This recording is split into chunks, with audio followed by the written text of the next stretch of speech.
A baseline assessment is exactly what it says on the tin. It's an assessment of a baseline.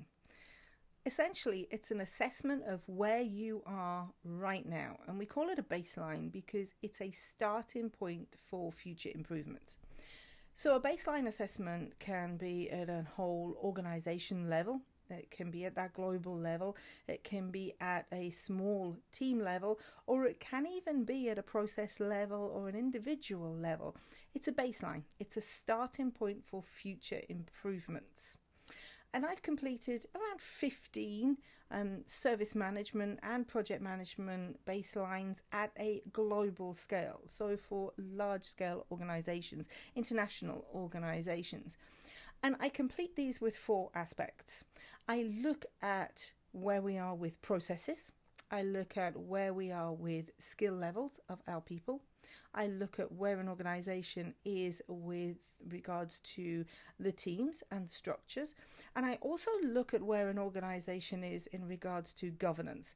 Now, that is a little bit different to some organizations, some assessments that don't actually include that governance aspect. I do. And governance is really about the leadership of the organization and looking at their strategies and looking at their policies and also looking at the way they manage and the way they lead. You know, sometimes within an organization, a team and even a process has got a very good strategy and it's got a very good goal. But unfortunately, the leadership is constraining that team or is constraining that process and therefore preventing it from functioning as efficiently and as effectively as it possibly can. But the other thing is that I've noticed a really frustrating trend in that many of these assessments are required and requested by organisations as just a checkbox exercise. What I mean by that is that organisations are just going through the motions without any sense of passion, without any sense of commitment. And yet, you know, these assessments, especially when you bring somebody in from an external perspective, they actually cost a lot in terms of time, in terms of effort, and in terms of resources, including money. And so when an exercise like this is done just simply to check a box, that's an expensive box check. And the reality is that we use an assessment for many, many different purposes, or at least we should. We should use an assessment as a starting point for future improvements, but we may also use an assessment to compare ourselves against our competitors, or maybe to benchmark ourselves against the industry standards. So it's quite disappointing when I see that baseline assessments are conducted and they always include recommendations to help an organisation align to their future strategy. And yet these are just completed and then filed somewhere and you know, left on a dusty shelf for time immemorial. Why? Why do they do that? You know, when I start an assessment, I can honestly say that there's generally a vibe of obligation rather than excitement. People don't want it. People do not want to be assessed. And companies treat assessments as sort of a hoop to jump through rather than something that they actually want to use for improvement. And what that means is that there is a resistance to that assessment. And it's very, very difficult at times for me to get to the real picture and then to fully understand exactly what's going on, because what I get is a very caged reaction and very caged responses to questions that I ask. And when I observe, what I get to observe is sometimes not the reality. It's what an organisation wants me to see rather than what is really happening. Well, of course, unless a baseline assessment is accurate, there's absolutely no way that we can make recommendations for improvement if we truly don't understand where we are. You know, change is pretty tough and it's always natural to resist change. And when an assessment points out areas for improvement, it obviously means that there are going to be changes in processes or systems, or even maybe in the way a team is structured or the skill levels of personnel. And that can be really, really scary, especially when you think that they've been doing things in a certain way for a long period of time. So that fear of the unknown, well, it quite often leads to just a reversion to the status quo. Even if it's less efficient, I'm going to stick with what I know. And we have to think about what the assessment is actually for. Is it just to benchmark ourselves against our competitors, or is it to make future improvements? And if it is to make future improvements, then think about long-term goals and not just short-term goals. The challenge is that organizations, when they see an assessment, they want to have quick wins. They want something visible. They want an improvement here and now. They want recommendations to say, this is what you need to do, and you need to do it today. But unfortunately, implementing recommendations in a very quick way often leads to a very subpar, half-baked, minimal viable product being delivered. That doesn't necessarily achieve the value that the organization wants to achieve. And what happens? They get bored and they move on to something else. And so that assessment is completely forgotten about. Let's not forget that implementing any improvement takes time, but it also takes money and it takes commitment as well.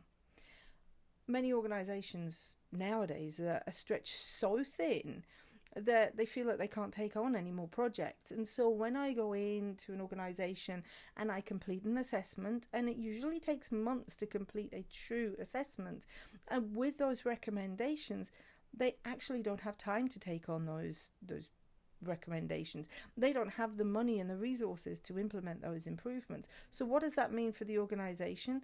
It means that an assessment has been done, and it means that they have invested so much time and money, but now they don't have any time or money to be able to take that further and make those improvements, even though those improvements come with a demonstrable return on that investment.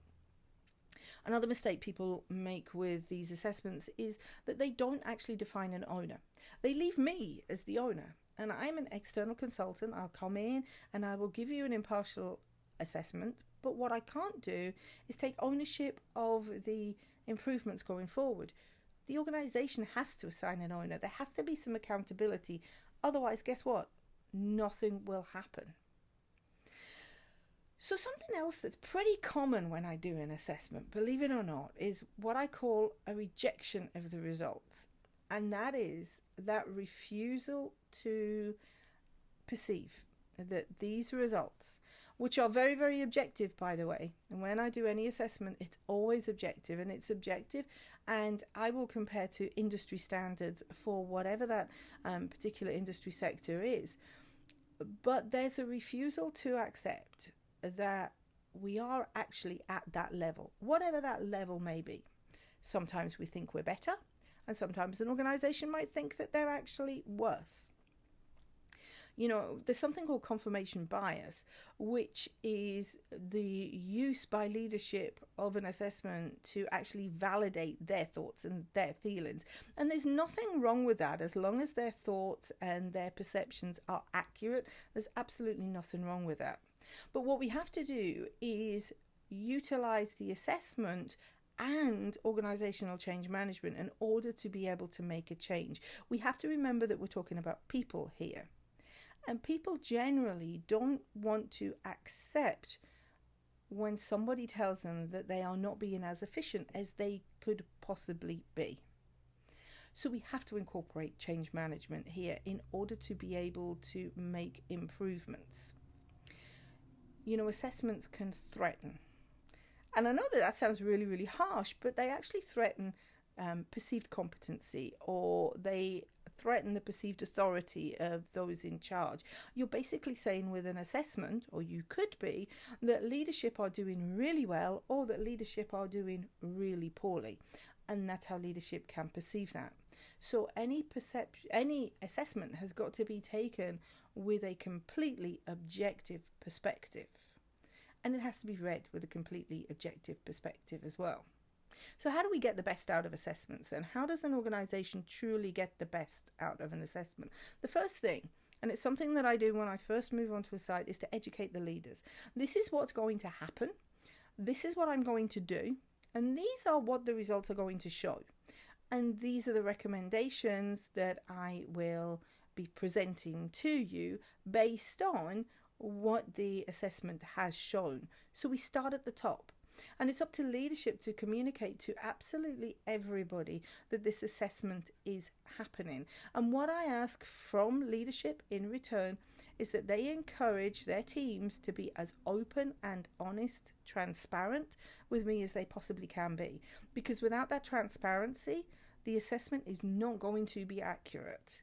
It's just going to really confirm everything that everybody believes rather than show a true picture. But then organizations also need to embrace change, because with any assessment comes recommendations for changes and for improvements. And so leadership have to be educated in that, but they also have to communicate that to all of their teams and to the whole of the IT department in order to be able to start on a journey of improving and making an IT department more efficient and more effective. The next thing that I always ask from an organization is that resources are allocated. What I mean by that is that ownership is assigned. It's not just given to me. Ownership is assigned to somebody, whether it be a project manager, whether it be a director, whether it be a senior leader, somebody on the executive team. Someone has to take accountability for driving improvements forward. After all, an organization may not always agree with all of my recommendations. They may not like them. They may not have the money to be able to implement them. And so, therefore, somebody has to make that decision. What I can give you are recommendations, but what I can't do is tell you what you have to do. My recommendations are simply that, just recommendations. And lastly, what everybody has to do, and what leadership really must be champions of, is encouraging openness, but encouraging what we call psychological safety.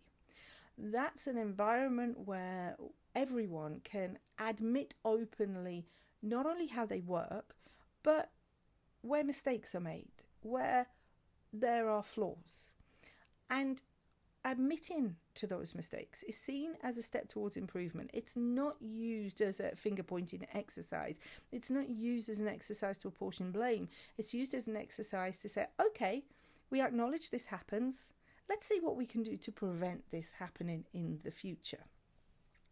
You know, by not implementing any recommendations from assessments, organizations really do miss out on huge opportunities for improvement. And, you know, the recommendations are based on analysis, they're based on expert insight, and they're tailored to the specific industry and tailored to the organization.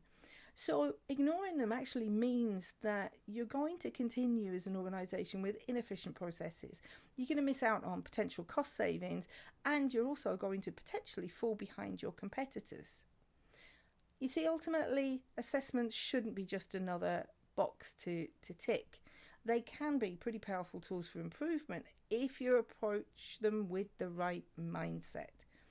You have to understand their value, and you have to embrace change, focusing on what the long-term goals are and making sure that somebody takes accountable for driving any improvements forward. So my ask of you as a final thought is, please, when you're thinking about undertaking a baseline assessment, then ensure that you're moving beyond that checkbox mentality. Start seeing assessments for what they really are. They're catalysts for change, catalysts for growth, and catalysts for improvements within your organisation.